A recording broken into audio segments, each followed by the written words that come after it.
நீங்க முயற்சி பண்ணி கூட தோத்து போயிருக்கலாம். ஆனா, எம்பெருமான் முருகன நம்பி தோத்து போனதா எந்த சரித்திரமுமே இல்ல. நான் வந்து முருகன நம்புனதுக்கு அப்புறமா நெறைய தடவ நான் உன் கூட இருக்கேன் அப்படின்னு எனக்கு நிதர்சனமா உணர்த்திருக்காரு. அதே மாதிரி ஒரு என்னோட சொந்தக்காரங்க ஒருத்தருக்கு நான் 48 நாள் விரதம் செய்ய சொல்லியிருந்தேன். அவங்க சந்தேகத்தோடவே கேட்டாங்க, "இந்த கலியுகத்துல இதெல்லாம் நடக்குமா?" "ஆமா, நடந்துற போகுது." இப்படின்னு சொல்லிட்டு தான் ஆனாலும் அவங்க பூஜை ஸ்டார்ட் பண்ணியிருக்காங்க. இன்னையோட கரெக்ட்டா 12வது நாள். இன்னைக்கு நான் எங்க அம்மா வீட்டுக்கு போனேன். அங்க அவங்களையும் சந்திச்சேன். அவங்களும் சொன்னாங்க, "இந்த மாரி பூஜை செய்றேன்" அப்படின்னு.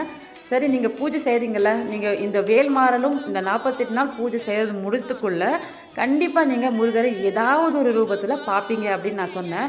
சரி அப்படின்னு சொல்லிட்டாங்க. கரெக்ட்டா நான் அத எப்படி எந்த தைரியத்துல சொன்னேன் அப்படின்லாம் எனக்கு தெரியாது.